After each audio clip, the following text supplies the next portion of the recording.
মাদারীপুরের কালকিনি উপজেলা উলামা দলের সভাপতি মোশাররফ হোসেন হাওলাদারের নামাজে জানাজা সম্পূর্ণ হয়েছে। বৃহস্পতিবার সকালে কালকিনি পৌরসভার জোনারজন্দি এলাকার নিজ বাড়িতে দাফন সম্পন্ন করা হয়।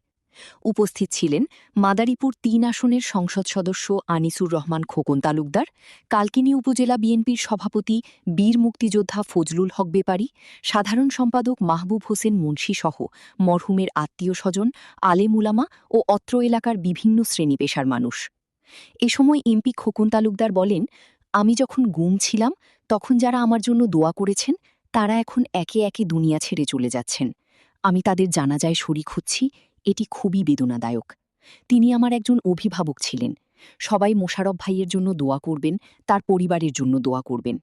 আর জানাজার নামাজ সামনে রেখে নেতাকর্মীদের উদ্দেশ্যে একটা কথা বলি, সবাই ভালো কাজের সাথে থাকবেন, তাহলে আপনাদের মৃত্যুর পরও মানুষ আপনাদের ভালো কাজের আলোচনা করবে। গতকাল বুধবার ভোররাতে বার্ধক্যজনিত কারণে নিজ বাড়িতে তিনি শেষ নিঃশ্বাস ত্যাগ করেন। ইন্না লিল্লাহি ওয়া ইন্না ইলাইহি রাজিউন। আজকে সামনে রেখে আমাদের কর্মী যারা আছেন সকলের কাছে আমারও সবাইকে একদিন চলে যেতে হবে। এই দুনিয়া কেউ থাকবে না, সবাই একটু ভালোর সাথে থাকবেন, ভালো কাজের সাথে থাকবেন। অন্তত এইরকম জানাজার মাঠে যেন আপনার লাশকে সামনে রেখে সবাই প্রশংসা করে সেই কাজটি করার চেষ্টা করবেন। আপনারা সবাই আল্লাহর কাছে আমার জন্য দোয়া করছেন,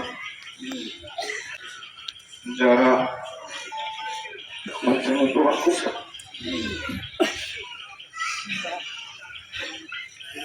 আমার পরিবারের পাশে সার্বক্ষণিক ছিলেন, একে একে সবাই চলে যাচ্ছে।